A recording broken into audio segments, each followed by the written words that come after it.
It's 5 a.m. Gran died in the night.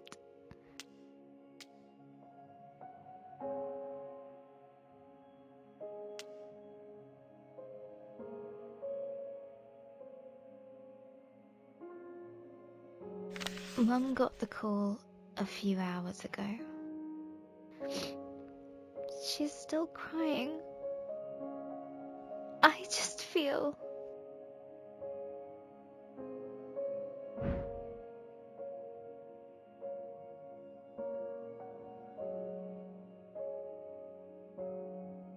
numb.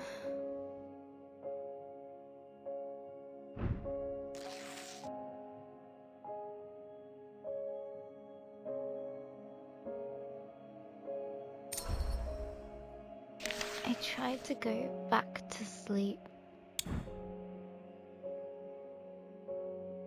but as soon as I close my eyes, the thoughts keep circling back.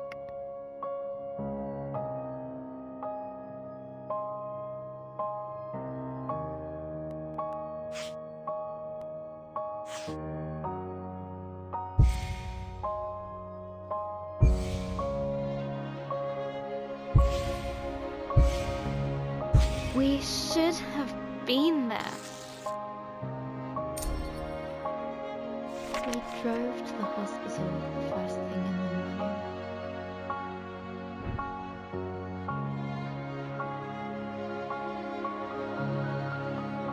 No one said much. It seemed to take forever.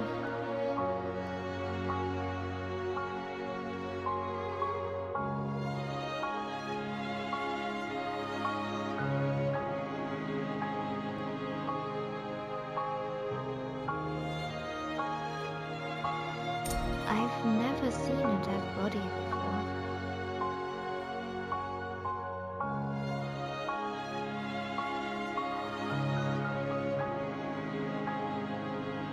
It might be scary.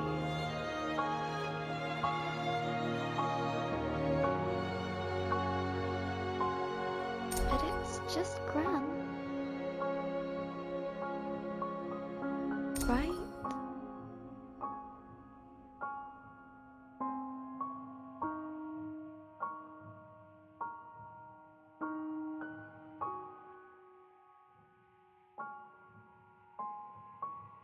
Maybe I should have stayed at home.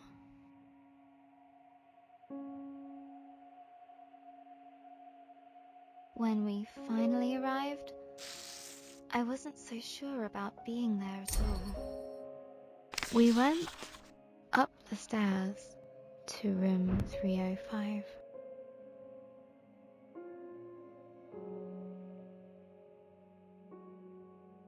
Gran's room.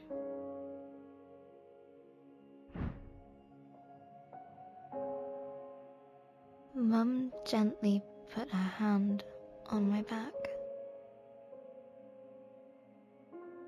and asked me if I wanted to wait outside. I said yes.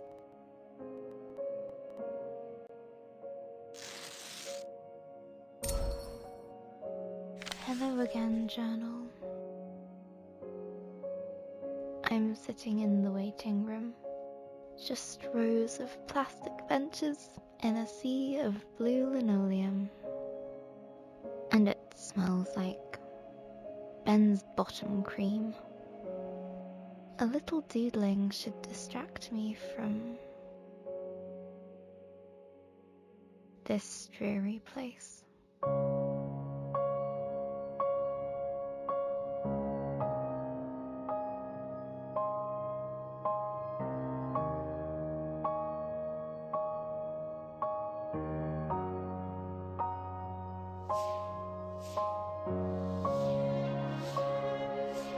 Dad's calling me.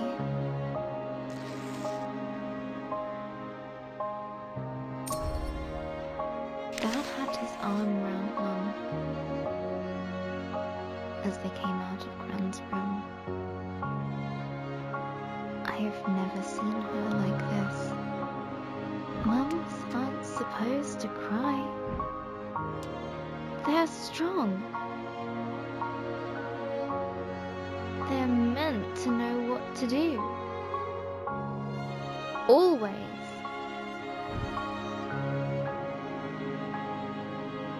I guess losing your own mum makes you feel like a kid again. The drive home was a quiet one again. It's silly, but I keep thinking back to Gran's favourite vase, the one Grandad gave her. I was running in the house, even though Gran had told me not to.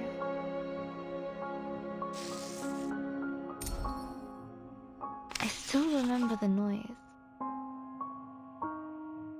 of the vase smashing into little pieces. Gran was there in an instant. I waited for her to shout. She didn't. She just looked sad. And somehow, that was worse.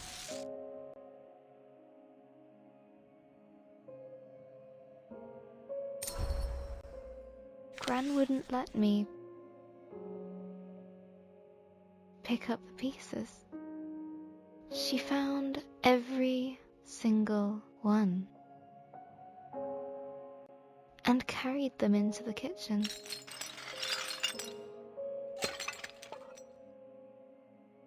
Later I sneaked in with a tube of glue in hand.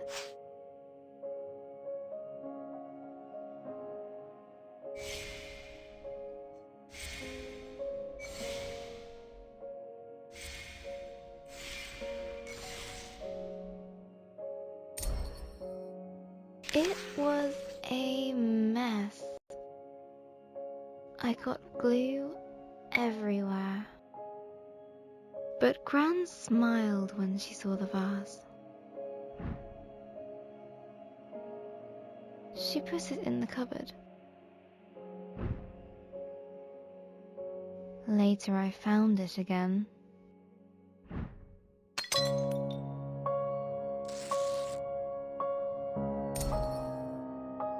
When I asked her why she'd binned the vase, she smiled again. Gran always says,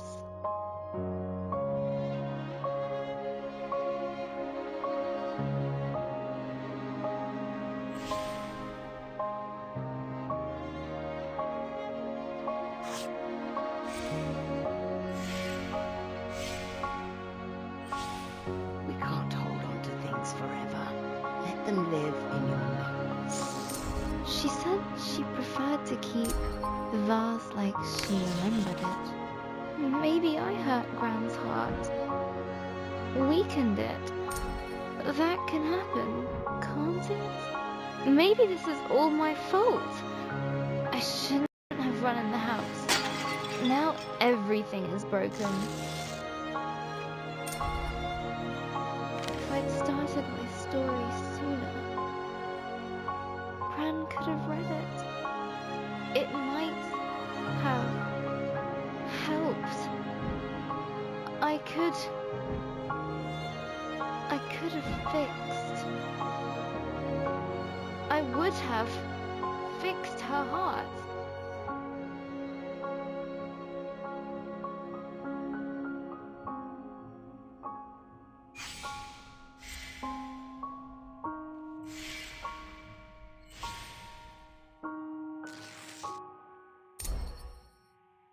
Really, I don't even know how to fix my story. It's a mess. I left Grace to sink into cold, dark waters.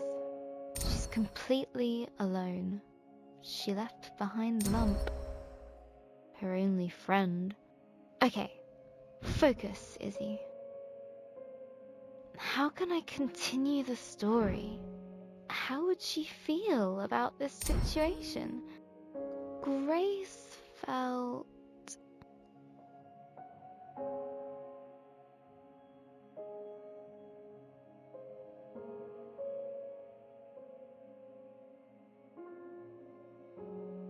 justified. We're getting somewhere. Now, let's see.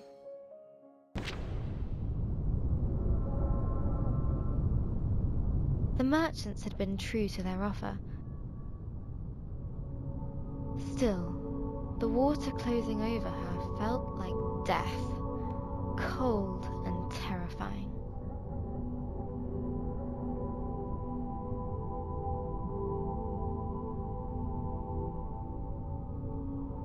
I can breathe! This feels so strange. Wish Lump could have been here. Still, it was her choice. I need to honor that. But there was no time to dwell on her lost friend. Grace had a dragon to find. Which way did it go?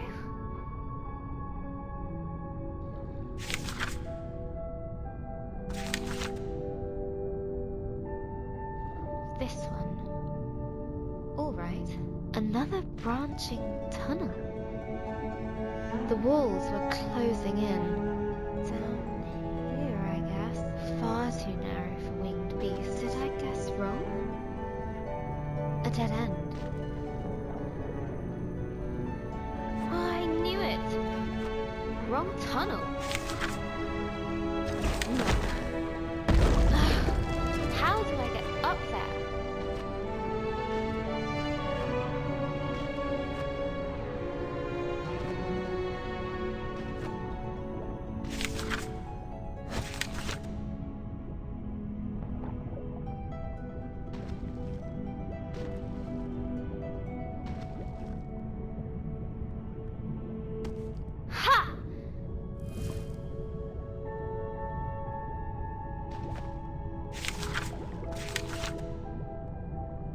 Is this the right way? I just don't know. I wish I could ask Lump. But Lump had made her choice. She believed in Grace. Now Grace had to believe in herself. The submerged tunnels flared outwards, a tangled mess of caverns and hollows. Twisting and turning.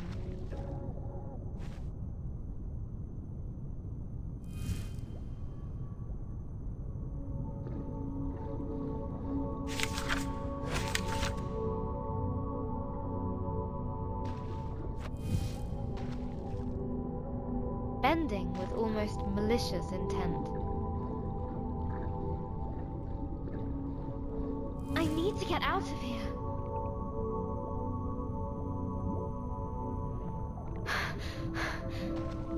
Breathe, Grace, breathe. Got to find the dragon. Get back the fireflies.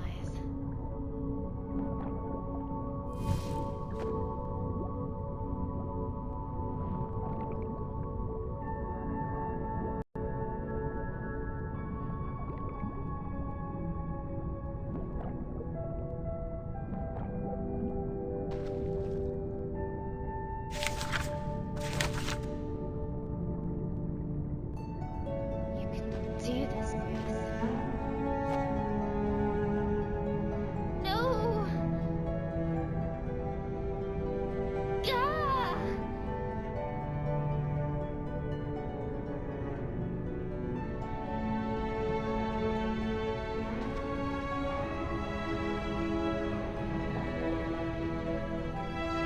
She found herself amidst a great coral bed, shimmering with color and light.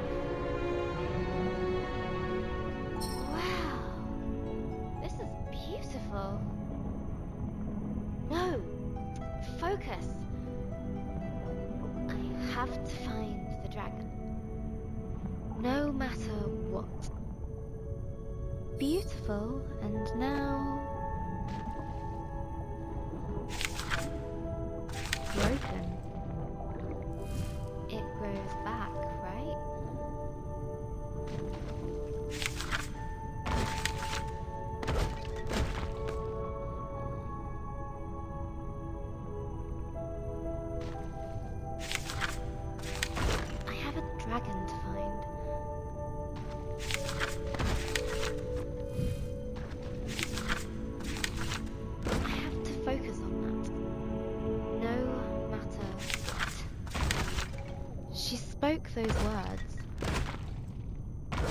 But deep in her heart, a seed of chilling doubt took root.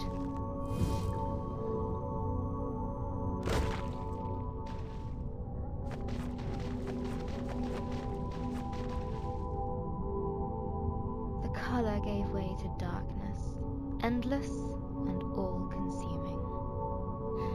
It's cold here, robbed of sight. The pressure of the deep water on her chest. Her thoughts had only one way to go, inwards. What am I doing? I let Lump sacrifice herself for me. And for what? I don't even know where the dragon is, or where I am. I'm falling. I'm failing. Eldoreva. The village. Lump. All of them. Huh? What?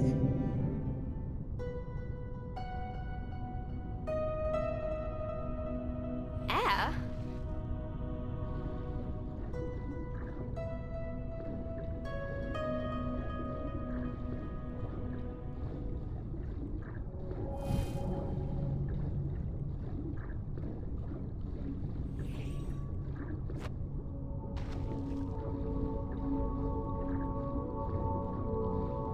How?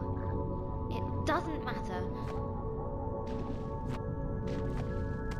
I need to find the dragon, no matter what.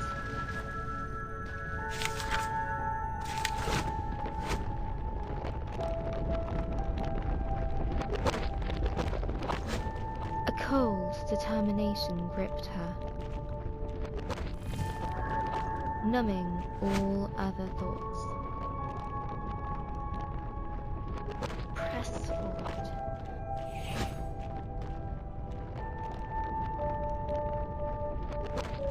Get to the dragon,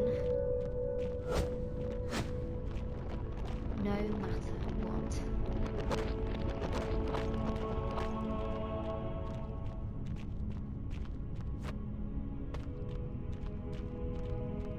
There was just the way forward, barred by an indestructible metal door. No! I need to find the dragon. Grace could no longer ignore the seed of doubt. It seeped into her heart, as cold as the water she'd come from.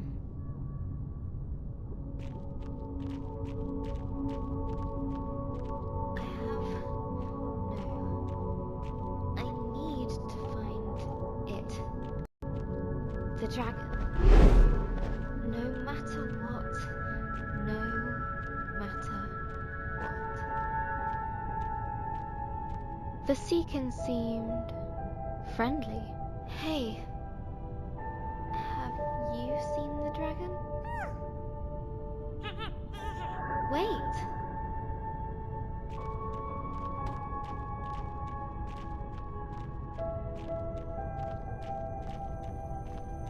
A host of them greeted her with curious chatter, warm and welcoming. Have you seen the dragon? Please. No?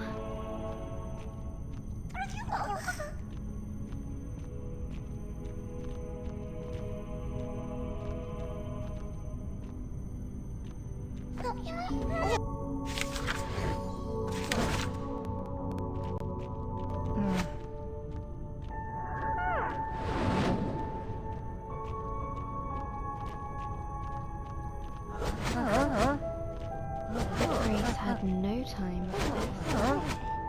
Let me through! I need to find the dragon. No matter what. The words felt hollow and meaningless.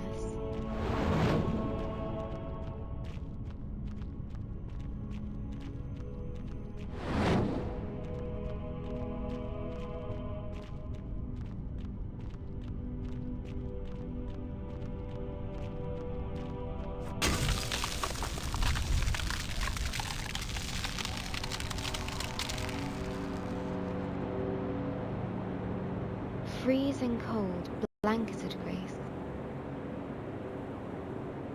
There was comfort in its numbing embrace. She wished she could stay.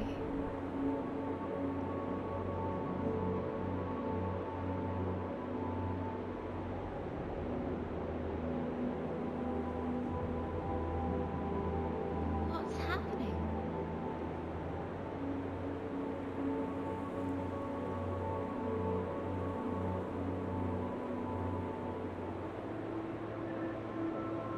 Did I do this? She did this. Is this my fault? It was her fault. They're home.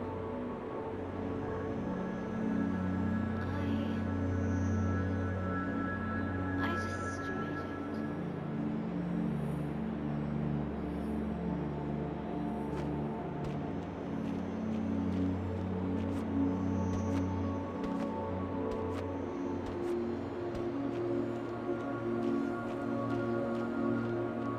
A seakin, encased in ice. Oh no! What have I done? I'm so sorry. Please forgive me. I never wanted this. This is horrible. I didn't know. I should never have come. What would Elder Ava think of me? I'm so selfish.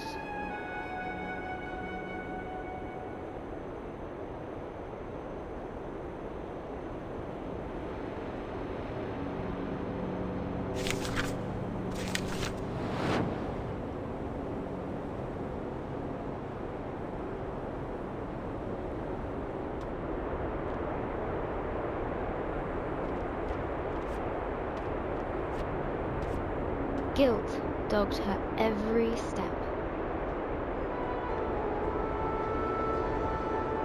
Did you make me do this?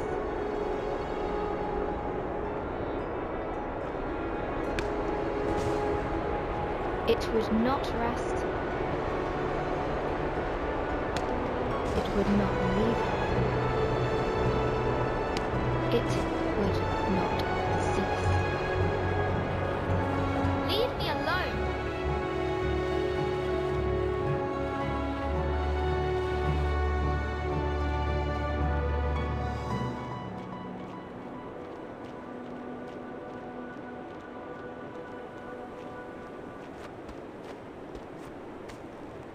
Must get away. Have to move.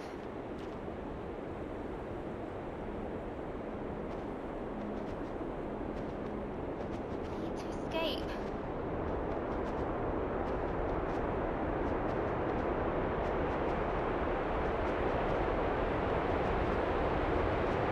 Please. I didn't know. I didn't know.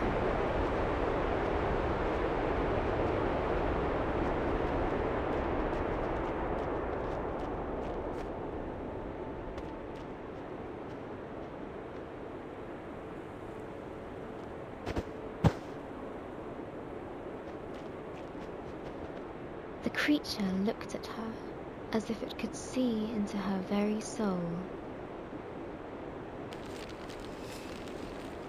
Under its stare, her fears crystallized like ice. She knew that she would be crushed.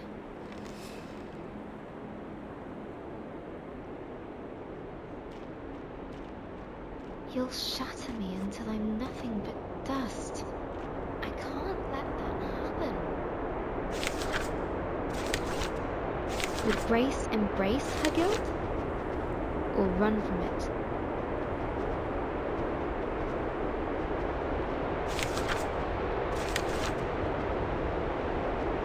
Have to fight it. Can't let it get me. Must keep moving.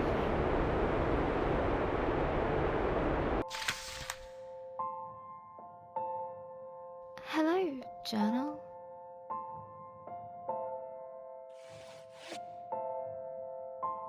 Dear Journal. Hi, Journal.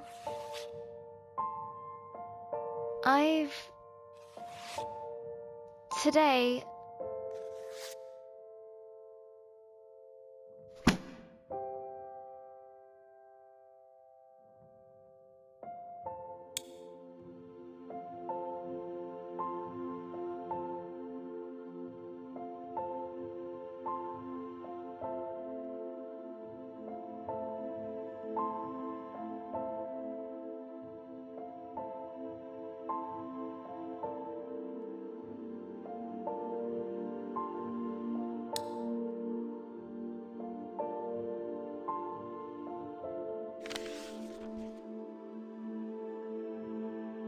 Hello, stranger.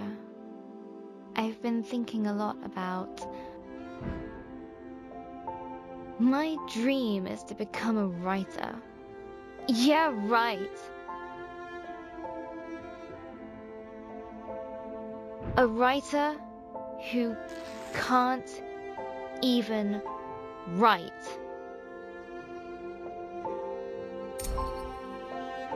Okay. Find something simple to start with. What did I do today? Today I got up.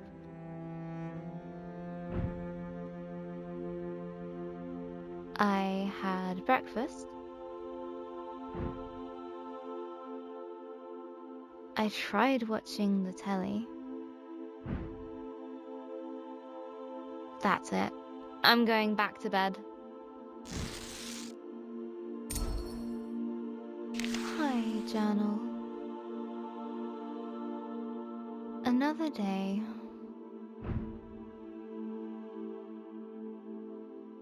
Each time I wake up, for the tiniest of moments, it isn't true. But then it all comes rushing back.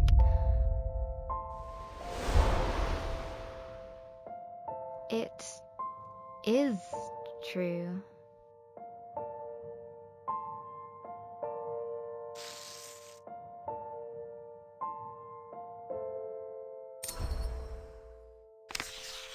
Looking around my room, everything reminds me of Gran. Her puzzle box gift from last year. The magic tank we made during the holiday. Our yogurt pot robot. These paints Gran gave me.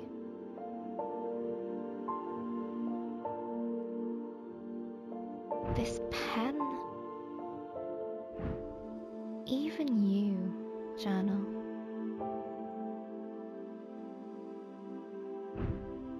She's everywhere. And all of it feels broken. Today is Ben's birthday. Dad baked a cake. Mum insisted that I come down and have some.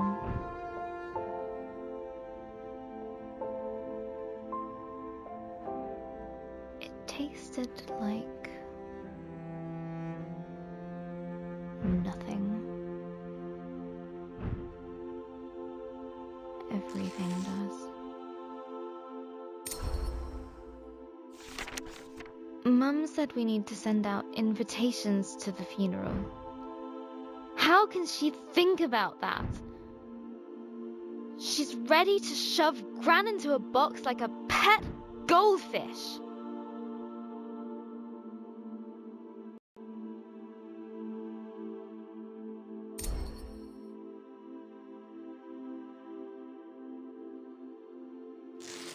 Then I stormed off into my room.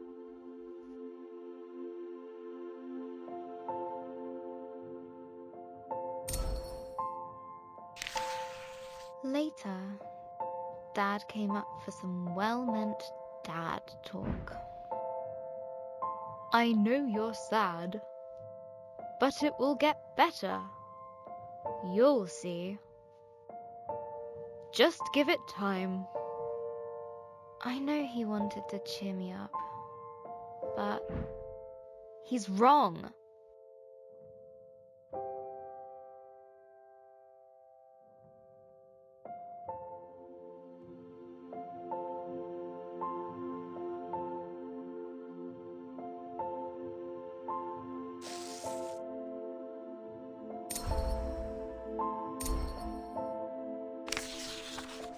The world feels very dark now. Gran has a proverb for times like these. Gran always says,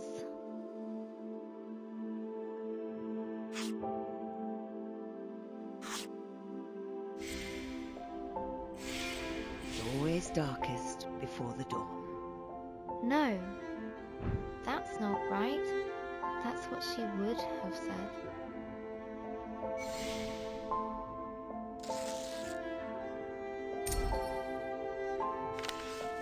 I keep thinking about all the things Gran won't get to see.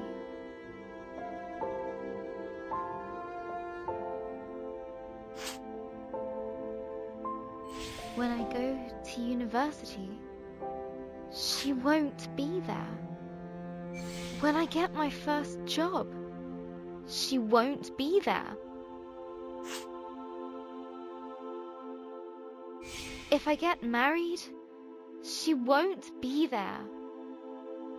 Even if that's unlikely because, boy, I prefer cats. Missing Gran already feels so bad. But how could I want that feeling to go away? How could I be fine with Gran being gone? I'm going to have to feel like this forever.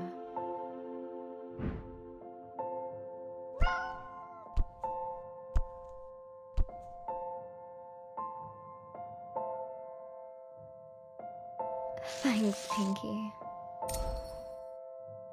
I can't stop crying. Pinky is probably getting fed up with being used as a tissue. But she never leaves my side.